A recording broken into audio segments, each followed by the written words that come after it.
Selamat petang, salam sejahtera. Terima kasih karena bersama dengan saya di Naziling Unity Channel. Beberapa jam selepas pilihan raya selesai, ini ulasan yang paling Anda tunggu. Sebenarnya Anwar Ibrahim adalah pemenangnya kerana semua parti yang ditandingi oleh Pakatan Harapan adalah memenangi pilihan raya tersebut. PKR juga menang.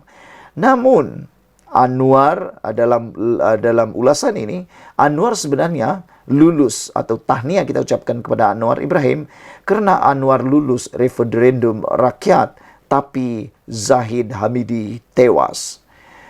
Anwar Ibrahim telah memimpin kerajaan Madani dalam pilihan raya negeri di 6 negeri. Sebagai Perdana Menteri, pengerusi Pakatan Harapan, Presiden PKR dan Ketua Kerjasama PHBN, Anwar Ibrahim boleh dikira telah berjaya mempertahankan 3 kubu kuat PH, iaitu Selangor, Negeri Sembilan dan Pulau Pinang. Orang yang jelas tewas dan perlu bertanggungjawab atas kekalahan UMNO di 89 kerusi yang ditandinginya dengan logo BN ialah Presiden UMNO Ahmad Zahid Hamidi. Anwar adalah panglima perang dalam PRN ini. Walaupun dia belum berjaya menembusi kubu PAS dan PN di Kelantan, Terengganu dan Kedah, tetapi kejayaan Anwar mempertahankan 3 negeri yang menjadi kubu kuatnya adalah penting untuk diiktiraf. Anwar sebagai Perdana Menteri, Pakatan Harapan sebagai gabungan politik dan PKR tidak tewas dalam PRN kali ini. Memang ada beberapa kawasan yang tumbang ke tangan PN, tetapi secara strategik, 3 negeri dikuasai PH sebelum ini masih kekal.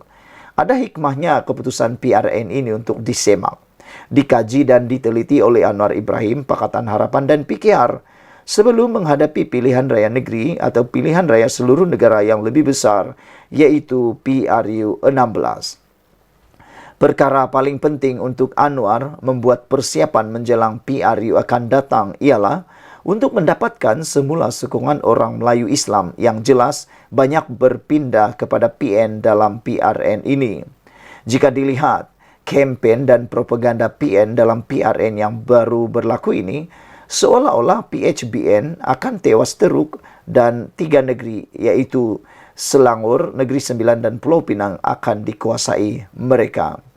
UMNO BN memang jelas tewas seperti muda yang hilang deposit di semua kerusi yang ditandinginya.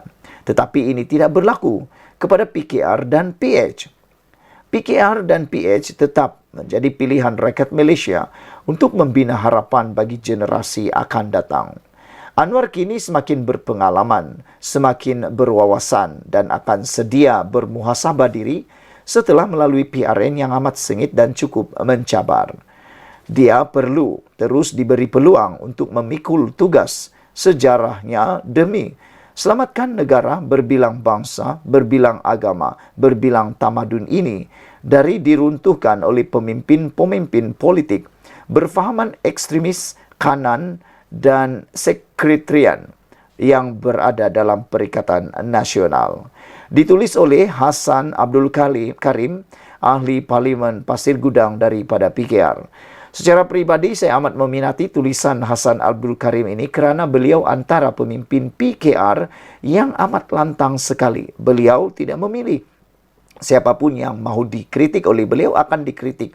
Termasuklah Anwar Ibrahim sendiri sebagai Perdana Menteri Malaysia. Jadi, adakah dengan pendedahan Hassan Abdul Karim ini, Anwar lulus referendum rakyat tapi Zahid tewas akan membawa kepada satu muka buku baru, satu lembaran baru dalam kerjasama PHBN? Dan adakah ini akan mendorong Zahid Hamidi memikirkan semula kedudukan beliau sebagai Presiden UMNO? Dan adakah ini akan mendorong kepada Zahid Hamidi untuk letak jawatan? Terpulanglah pada Zahid Hamidi dan pada akar umbi UMNO. Dan sekarang ini sila tinggalkan dalam ruangan komen Anda. Apa pendapat Anda untuk isu kali ini? Adakah Anda juga setuju supaya Zahid Hamidi patut letak jawatan dan membiarkan kepimpinan baru memimpin UMNO dan BN supaya UMNO BN mampu bangkit semula? Kerana saya yakin UMNO BN Tidak ada pilihan, mereka tetap perlu bersama dengan kerajaan perpaduan.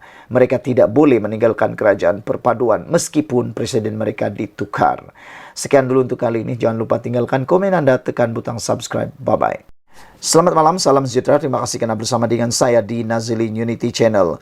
Beberapa jam selepas keputusan pilihan raya umum untuk PRN di 6 buah negeri di semenanjung Malaysia diumumkan, ini didedahkan punca utama Parti Pakatan Harapan BN ataupun Parti Kerajaan pimpinan Anwar Ibrahim dan juga pimpinan Zahid Hamidi kalah teruk di Terengganu dengan disapu habis oleh Perikatan Nasional 32 buah kerusi. Jadi kalau anda nak tahu apa punca utama mereka kalah, ikuti terus ulasan dan pendedahan ini dipetik dari Malaysia Kini.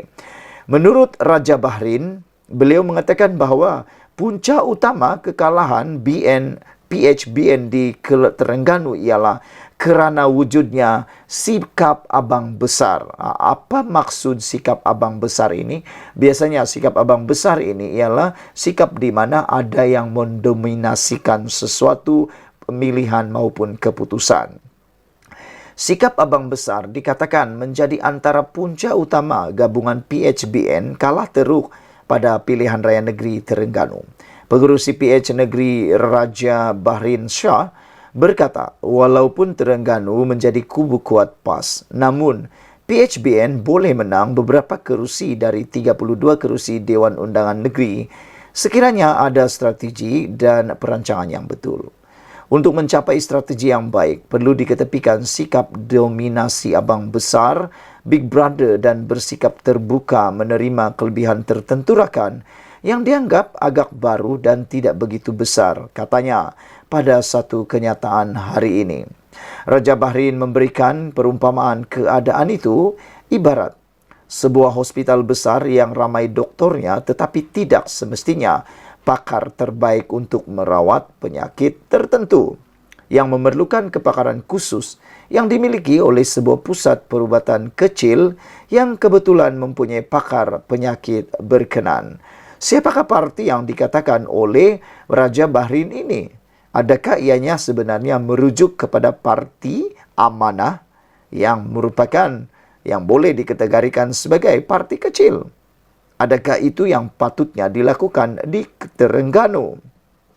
Menurut Raja Bahrain, di sinilah perlunya mengakui kelebihan tertentu rakan gabungan dalam menghadapi pengundi di kawasan bandar serta pengundi campuran dan jangan mengamal sikap abang besar, kata beliau lagi. Kelebihan PH adalah di kawasan pengundi urban atau pengundi kawasan bandar yang juga memiliki pengundi campuran. Prinsip konsep ini telah dipersetujui pada umumnya di peringkat awal, tetapi malangnya tidak dilaksanakan dan kerusi campuran seperti Dun Bandar, Kuala Terengganu dan Cukai Kemaman yang mempunyai urban atau urban votes dan campuran tidak diberi kepada parti komponen PH daripada Amanah atau PKR, kata beliau lagi. Ini adalah kesilapan yang besar dan kita telah hilang peluang memenangi kerusi seperti ini di mana PH mempunyai kelebihan, kata Raja Bahrain lagi. Dia juga memberikan contoh kerusi Dun atau Dewan Undangan Negeri Kota Lama di Kelantan dengan calon PH daripada Amanah telah berjaya menang di negeri yang dikuasai PAS sejak lebih 30 tahun yang lepas. Ini walaupun calon Amanah Dr. Hafizah Mustaqim bukan orang Kelantan. Dengan strategi yang baik, Pakatan Harapan boleh menang kerusi di Kota Bahru dan kalau yang sama dilakukan di Kuala Terengganu tidak mustahil kejayaan yang sama boleh dicapai, kata beliau. Zaman sikap abang Big Brother telah lama berlalu dan mentaliti ini perlu dikikis jika kita mahu maju, kata beliau lagi. Saya tidak begitu terkejut keputusan PRN di Terengganu tetapi saya amat kecewa, kata Raja Bahrain.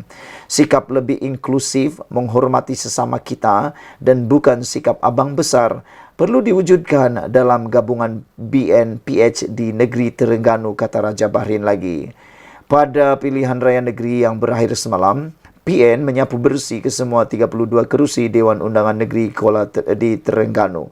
Sekian dulu untuk kali ini. Jangan lupa tinggalkan komen Anda. Saudara-saudara sekalian, apa pendapat Anda untuk komen daripada Raja Bahrain yang mengatakan bahawa sikap abang besar punca PHBN kalah besar di Terengganu? Anda berpendapat yang sama? Sekian dulu untuk kali ini. Jangan lupa tinggalkan komen Anda, tekan butang subscribe. Bye-bye. Selamat petang, salam sejahtera. Terima kasih kerana bersama dengan saya di Nazilin Unity Channel. Kejutan demi kejutan besar berlaku selepas PRN dilangsungkan. Dan terkini, Parti Muda mengakui sukar bergerak secara solo selepas semua kerusi yang mereka tandingi baru-baru ini berprestasi buruk. Lim Kit Siang mengatakan bahawa hilang deposit di semua kerusi. Lim Kit Siang menggesa Muda menyertai DAP. Apabila ini berlaku, apa yang akan berlaku seterusnya, kita menunggu. Lim Kit Siang menggesa Muda agar menimbang untuk menyertai DAP susulan prestasi buruknya dalam PRN semalam. Veteran DAP itu berkata, tiada pilihan lain di saat negara berdepan pilihan antara benar dan salah dan antara peluang untuk bangkit menjadi negara kelas dunia atau terus menjadi negara yang terpecah, gagal dan keruh. Saya telah sebut yang saya kagum dengan idealisme calon-calon muda walau semuanya hilang deposit, katanya dalam kenyataan hari ini. Lim menasihatkan mereka agar tidak kecewa dengan keputusan semalam. Saya ingin cadangkan agar mereka iaitu Parti Muda meneroka kemungkinan bergabung dengan DAP, katanya sambil menegaskan itu hanya pandangan peribadi dan bukan tawaran rasmi daripada DAP. Bergantung kepada kepimpinan DAP dan Muda untuk memutuskan perkara ini, katanya lagi. Dalam PRN semalam, gabungan PH dan BN mengekalkan kemenangan 3 negeri, Selangor, Negeri Sembilan dan Pulau Pinang, namun dengan bilangan kerusi yang lebih rendah. Mengulas perkara itu, Lim Kit Siang berkata, penting untuk kerajaan pimpinan Perdana Menteri Anwar Ibrahim menangani kebimbangan dalam soal ekonomi yang membawa kepada kemenangan PN di banyak kerusi di 6 negeri. Untuk itu, dia menggesa Anwar agar menggunakan sidang khas Parlimen bulan depan untuk memulakan agenda ekonomi madani sebagai tanda kepada perubahan dasar dan reformasi institusi yang akan memberi manfaat kepada semua rakyat Malaysia. Saudara-saudara sekalian, saya juga berpendapat bahawa cadangan daripada Lim Kit Siang ini adalah cadangan yang amat baik sekali untuk dipertimbangkan oleh Presiden Muda iaitu Syed Saddiq Syed Abdul Rahman. Dengan penggabungan DAP dan juga Muda ataupun Muda mengikuti DAP, ini akan memberikan satu percikan baru kepada DAP yang mana memerlukan kepimpinan-kepimpinan orang muda. Saya fikir seperti yang telah diakui oleh pemimpin muda bahawa pergerakan secara solo adalah sukar untuk mereka memenangi selepas mereka hilang semua deposit di semua kerusi. Maka dengan itulah saya fikir tiada masalah untuk Parti Muda memikirkan, mencari, meneroka cara baru untuk mereka benar-benar relevan dalam dunia politik di Malaysia. Karena kita ketahui politik di Malaysia ini adalah politik yang sangat-sangat unik, yang mana para pengundinya akan mengundi bukan berdasarkan ideologi, tetapi mereka akan mengundi berdasarkan parti politik. Itu sudah ketara dan kita tahu dan memang tidak boleh dinafikan. Jadi untuk membuat ideologi yang lebih kuat, saya fikir Muda patut bergabung dengan parti-parti yang sedia kuat seperti DAP maupun PKR ataupun Amanah. Jadi dengan ini kita harap Parti Muda dapat memikirkan penerokaan baru yang telah dicadangkan oleh Lim Kit Siang ini. Apa pendapat kamu semua? Kalau anda mempunyai pendapat yang hebat, yang luar biasa untuk politik Malaysia, sila tinggalkan komen anda dalam ruangan komen, berikan pendapat anda tentang isu kali ini. Adakah anda setuju Parti Muda bergabung dengan DAP untuk lebih kuat membawa ideologi mereka? Kerana kita tahu dalam pilihan raya baru-baru ini memang luar biasa. ideologi yang dibawa oleh Parti Muda ini, namun mereka tidak mampu menandingi kepopuleran populernya parti-parti lain, gabungan-gabungan yang lain yang bertanding, terutamanya Perikatan Nasional, Pakatan Harapan, dan Barisan Nasional. Jadi, kalau Parti Muda bergabung dengan parti yang sudah populer sedia, saya pikir ideologi yang dibawa oleh Parti Muda tidak akan menjadi masalah dan pasti akan membawa kemenangan yang baru untuk Parti Muda. Sekian dulu Malaysia kita punya, kita jaga sama-sama, cintai Malaysiaku. Bye-bye. Selamat petang, salam sejahtera, terima kasih karena bersama dengan saya di Nazilin Unity Channel. Ini satu kejutan selepas 12 jam diumumkan keputusan PRN di Terengganu. Apa yang menariknya di Terengganu ialah Parti PAS ataupun Perikatan Nasional sapu habis. Tidak ada satupun pembangkang menang di Kerajaan Terengganu. Namun yang menjadi kejutan dan masalah besar di Terengganu pada waktu ini ialah apabila tidak ada wujudnya pembangkang dalam Dewan Undangan Negeri. Dengan ini, ada penganalisis politik menyatakan bahawa ini memberikan kesan yang amat buruk kepada kesejahteraan dalam Dewan Undangan Negeri dan pastinya untuk sistem semak dan imbang. Apabila tidak mempunyai pembangkang di dalam Dewan Undangan Negeri, maka dengan itu tidak ada wujudnya semak dan imbang. Semua keputusan boleh diambil dengan sewenang-wenangnya atau dengan mudahnya oleh pihak kerajaan, kata penganalisis politik. Namun demikian, yang mengejutkan kita ialah apabila perkara ini ditanyakan kepada Presiden PAS iaitu Abdul Hadi Awang. Abdul Hadi mengatakan bahawa tiada masalah untuk Dewan Undangan Negeri Terengganu walaupun tiada pembangkang kerana menurut Hadi Awang, rakyat boleh kritik kerajaan, kata Hadi Awang. Dan beliau mengatakan bahawa yang akan menjadi semak dan imbang ialah rakyat. Namun, sebagai pemerhati politik bebas, saya dengan ini mengatakan bahawa sebenarnya mana-mana Dewan Undangan Negeri maupun kerajaan di Persekutuan adalah amat baik apabila mempunyai pembangkang yang kuat. Kerana apabila ada pembangkang yang kuat, maka sistem semak dan imbang boleh dibuat dengan lebih bagus dan ini boleh menyebabkan semua ahli parlimen maupun ahli Dewan Undangan Negeri akan bekerja dengan lebih baik, lebih tekun kerana adanya sistem semak imbang dan ada yang memerhatikan pekerjaan mereka. Selain itu, keputusan-keputusan yang akan dibuat dalam Dewan Undangan Negeri maupun di Persekutuan akan lebih berhati-hati kerana ada pembangkang yang berada di sana ketika wujudnya ataupun sesi soal jawab ataupun pembentangan bahas usul sesuatu usul, maka akan dapat dilaksanakan dengan lebih telus lagi. Namun, kata Hadi Awang, tiada pembangkang di Terengganu, rakyat boleh kritik kerajaan. Dengan ketiadaan pembangkang di Dewan Undangan Negeri Terengganu, semak dan imbang boleh hadir menerusi rakyat dan juga adun PN, kata Presiden PAS Abdul Hadi Awang. Abdul Hadi memberi jaminan pentadbiran kerajaan Terengganu akan diteruskan seperti biasa tanpa pembangkang selepas Perikatan Nasional menang di kesemua 32 Dewan Undangan Negeri di negeri itu semalam. Kita akan galakkan budaya nasihat termasuk daripada rakyat sendiri boleh mengkritik kerajaan. Malah suka dimaklumkan bahawa dalam Islam ini walaupun tidak ada pembangkang, ahli dewan boleh mengkritik dan memberi teguran, katanya seperti dipetik Berita Harian. Hadi berkata demikian ketika sidang media selepas pengumuman keputusan pilihan raya di Dewan Tok Guru Rusila di Marang, Terengganu malam tadi. Dia juga menyuarakan penghargaan kepada mereka yang mengundi Perikatan Nasional dan telah memberi kemenangan di Kelantan, Terengganu dan Kedah. Dia juga membangkitkan sokongan yang diberikan pengundi muda dalam kemenangan itu. Malah saya lebih berbangga apabila bukan sahaja kekal memerintah Terengganu, malah berjaya menyapu bersih kesemua 32 kerusi Dewan Undangan Negeri dan kerusi Parlimen Kuala Terengganu, katanya lagi. Selain mengekalkan kemenangan di negeri yang sedia ditakbir, katanya lagi, PN juga berjaya menambah bilangan kerusi di Pulau Pinang, Selangor dan Negeri Sembilan. Saudara, sebelum kita berpisah, apa pendapat anda dengan kemenangan sapu bersih Terengganu oleh Perikatan Nasional dan tiada pembangkang di negeri Terengganu untuk waktu ini.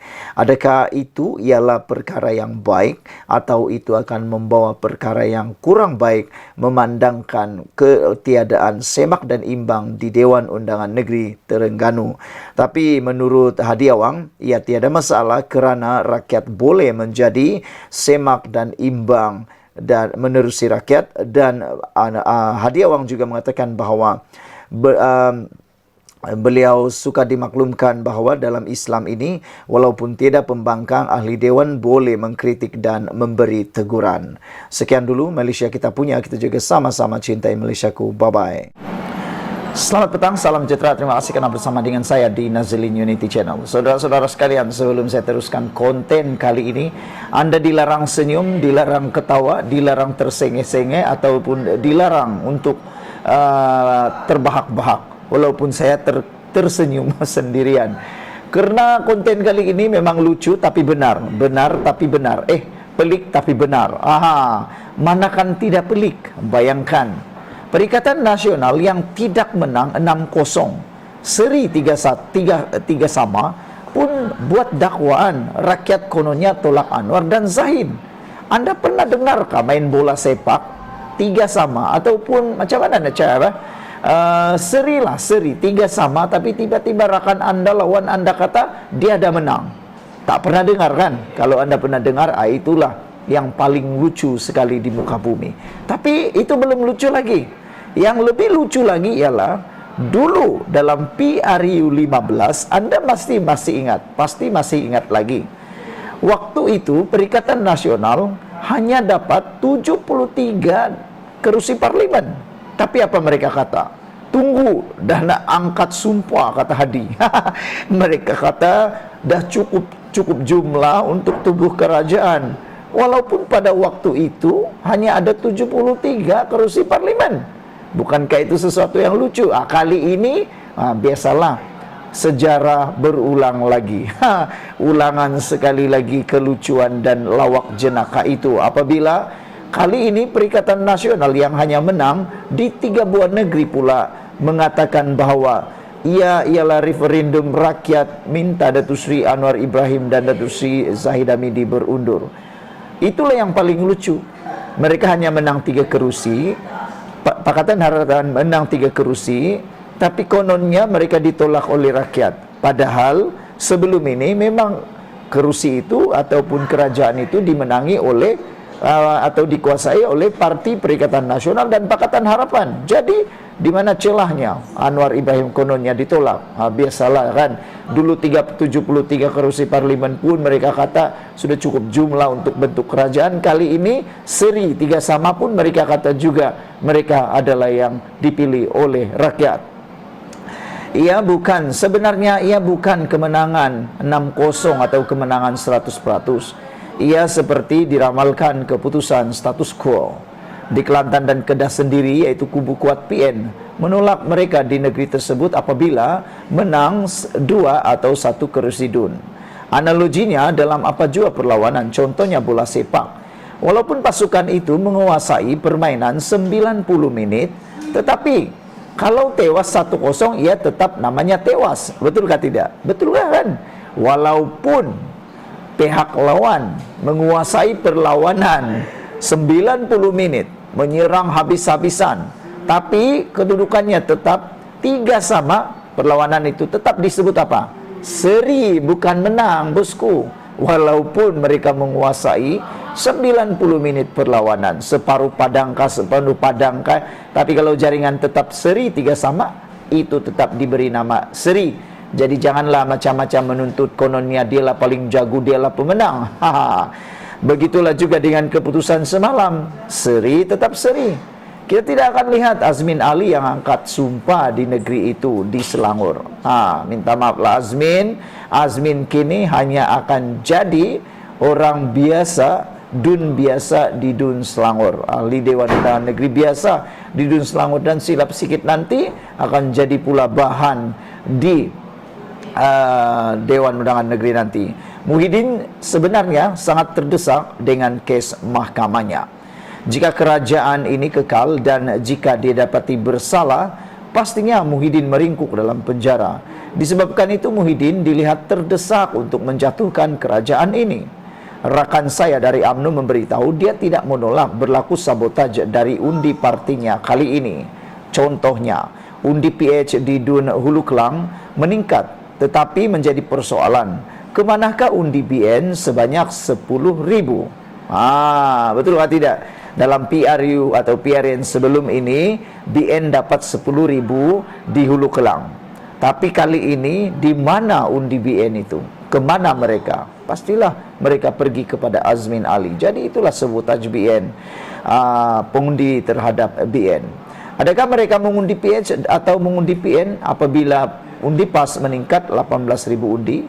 Saya tidak menyalahkan pemimpin UMNO kerana telah berusaha untuk bangkit semula. Jelas UMNO dan BN masih gagal untuk bangkit kembali semula, walaupun banyak peluang, banyak bertanding di tim kerajaan perpaduan apabila hanya memenangi 19 kerusi. BN dan UMNO perlukan masa untuk meyakinkan ahli bawahan mereka. Isu di sini, dapatan awal dalam analisis saya ialah isu Melayu. Kejadian atau kejayaan undi PAS masuk surga dan Melayu terancam itu berjaya. Jadi ada penganalisis kata ada ramai pengundi yang takut tak masuk surga dan orang Melayu kononnya terancam. Itu adalah teknik yang amat berjaya.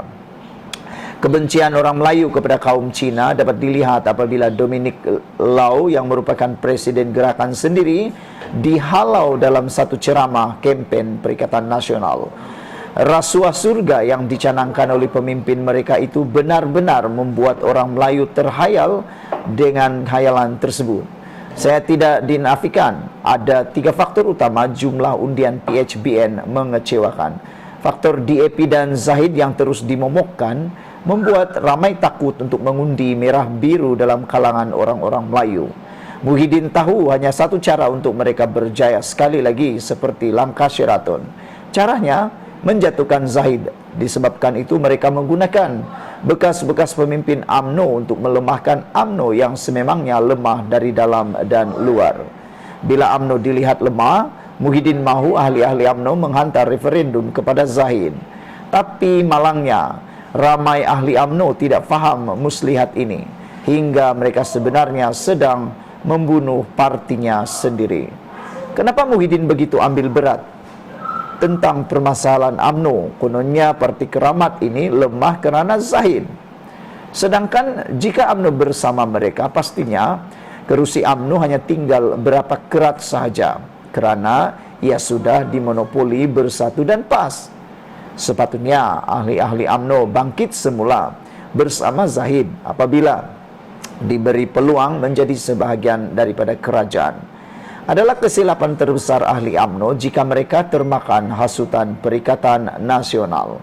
Mana mungkin Bersatu yang mempunyai ideologi yang sama dengan UMNO mahu bertuankan UMNO. Jadi saudara-saudara sekalian, sebelum kita berpisah, ini adalah isu yang paling luar biasa sekali. Jangan lupa tinggalkan komen Anda, tekan butang subscribe. Kita jumpa lagi.